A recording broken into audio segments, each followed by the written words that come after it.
बिस्मिल्लाहिर्रहमानिर्रहीम। अस्सलाम वालेकुम। क्या हाल चाल है मेरी यूट्यूब फैमिली। उम्मीद है अल्लाह पाक की रहमत से आप सब खैरियत से होंगे और अल्लाह ताला आप सबको खैरियत से रखे, आमीन। Welcome back to my channel fashion tips. आज की मेरी वीडियो बहुत ही स्पेशल और बहुत ही ज्यादा खास है।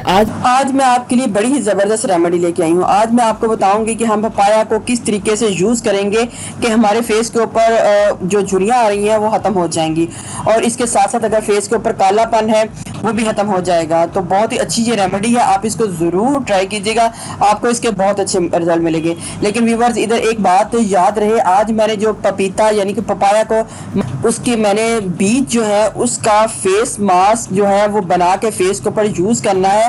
तो वो बहुत ही अच्छा है आपकी स्किन के हवाले से, आपकी स्किन को हाइड्रेट रखेगा, आपकी स्किन के ऊपर बड़ा खूबसूरत एक ग्लो देगा, आपकी स्किन के ऊपर अगर झुर्रियाँ आ रही हैं तो उनको खत्म करेगा और अगर झुर्रियाँ हैं तो उनको भी कम करेगा। तो हमें वो वाला पपाया चाहिए जिसके अंदर बीज भी हो। एक तो मैं फेस मास्क जो है वो बनाऊंगी पपाया के पपीते के बीज के, दूसरे मैं आपको बताऊंगी कि उसके जो छिलके हैं उसको हमने किस तरीके से, तीसरा जो उसका पल्प होगा उससे हम क्या क्या चीजें बना सकते हैं, उसके साथ हम पैक्स वगैरह बना सकते हैं, स्क्रब और टोनर वगैरह बना सकते हैं। आप मेरी वीडियो को एंड तक देखिएगा और देखिएगा कि मैं इन सब चीजों को पहले किस तरीके से बनाती हूँ और फिर इसको किस तरीके से यूज करती हूँ। तो इधर हमने एक पपाया यानी पपीता ले लेना है और उसको कट करके इसके अंदर से बीज ले लेने हैं।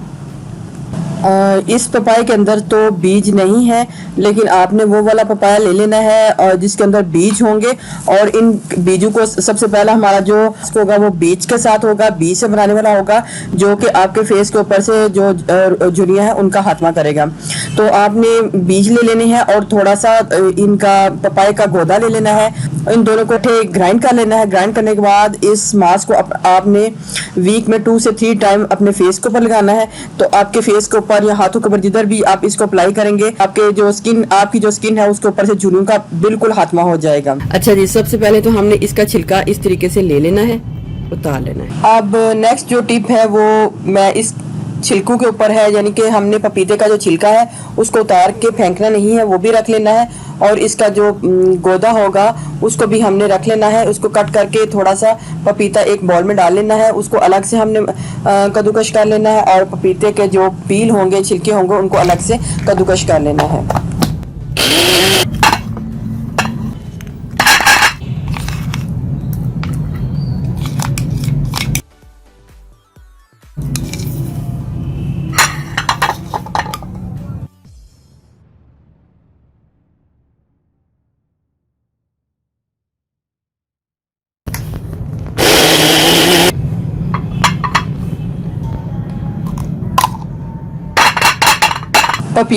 जिस पपीते को हमने ग्राइंड किया होगा उसको हमने दुपट्टे के साथ स्ट्रेन कर लेना है ताकि हमारे पास बहुत ही पतला मटेरियल आ जाए, क्योंकि हमने इसके जूस के साथ टोनर तैयार करना है।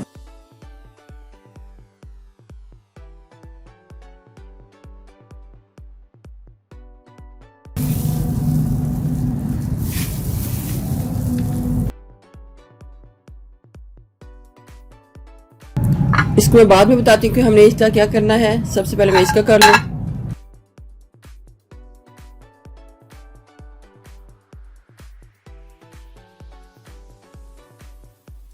जितनी क्वांटिटी में हमारे पास ये होगा इसका जूस, उतनी ही क्वांटिटी में हमने रोज वाटर को डालना है, यानी कि गुलाब का अर्क।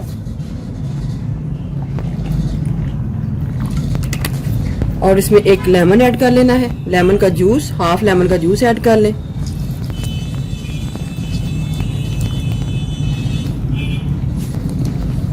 उसको अच्छे तरीके से शेक करेंगे। बहुत ही जबरदस्त ये टोनर है, आप जब इसको लगाएंगे तो कैसे आपके स्किन के ऊपर एक चमक आएगी और आपकी जो झुर्रियां हैं वो भी खत्म हो जाएंगी।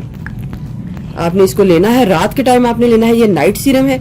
और इसको इस तरीके से हाथों के ऊपर मल के अपने हाथों के ऊपर और चेहरे के ऊपर इसका हल्का हल्का मसाज कर लेना है।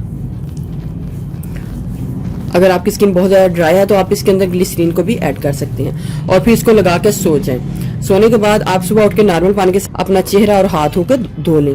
और अब मास्क बनाने के लिए हमें ये जो छिलकों को हमने ग्राइंड किया होगा ये ले लेना है। एक दो तो मैं आपको बना के दिखा देती हूँ, बाकी आप अपनी मर्जी से बना सकते हैं, इसको लगा सकते हैं। पहला मास्क बनाने के लिए मुझे सबसे पहले एक बॉल चाहिए। पैक बनाने के लिए मुझे सबसे पहले ये पपाया का जो छिलकों का गोदा होगा, हमने वो लेना है। जितना आपके चेहरे के लिए और हाथों के लिए हो उतना आप ले लें। इसमें आपने दोनों में से एक चीज डालनी है, या फिर आप ड्राई मिल्क पाउडर डाल लें और या फिर आप बेसन डाल लें। इन दोनों में से एक चीज को डाल के इसका पेस्ट तैयार कर लें। मैं इधर ड्राई मिल्क पाउडर डालने लगी हूँ और इसको अच्छे तरीके से मिक्स कर लूंगी। ये हमारा मास्क बनके रेडी हो चुका है। मास्क को अप्लाई कर लें।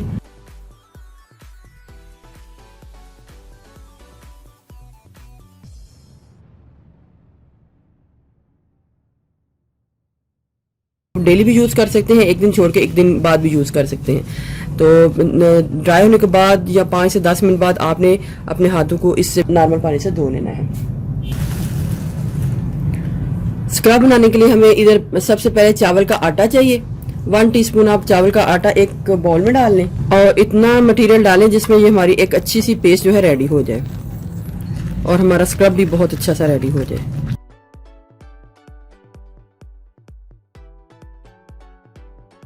के आटे की बजाय ब्राउन शुगर या व्हाइट शुगर भी डाल सकते हैं। ये हमारा हो गया स्क्रब। स्क्रब को आपने लेना है इस तरीके से और इस तरीके से स्क्रब करना है हल्के हल्के हाथों से। चावल का आटा है तो उससे स्क्रब भी हमारा बहुत अच्छे तरीके से होगा, ऐसे।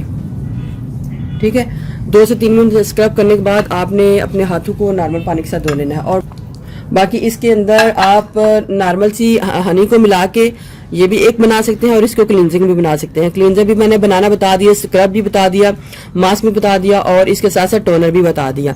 सारी चीज़ें बहुत ही अच्छी हैं, आप इसको इस्तेमाल करें, आपको इसके बहुत अच्छे रिजल्ट मिल जाएंगे। और पपाया का हमारी स्किन के हवाले से बहुत ही फ़ायदा है।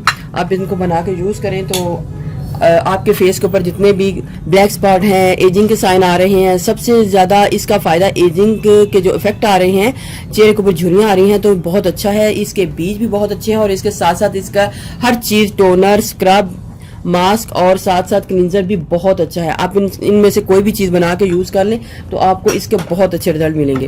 व्यूवर्स, अगर आपको मेरी ये वीडियो अच्छी लगी तो मेरे चैनल को सब्सक्राइब कीजिएगा और जिन्होंने ऑलरेडी सब्सक्राइब किया उनका बहुत बहुत शुक्रिया। मिलते हैं एक न्यू वीडियो के साथ। अल्लाह हाफिज़। पाया यानी कि पपीते का जो बीज है उससे स्किन के ऊपर जो एजिंग के साइन आ रहे हैं उनको खत्म करने वाला बड़ा ही जबरदस्त पैक बनाने जा रही हूँ। इसके अंदर तो बीज ही नहीं है गाइस, आप देख रहे हैं इसके अंदर बीज नहीं है। मेरे पपीते में से बीज नहीं निकले। मैंने तो इसके बीज लेने थे। हाय, ये क्या हो गया? चले, कोई बात नहीं।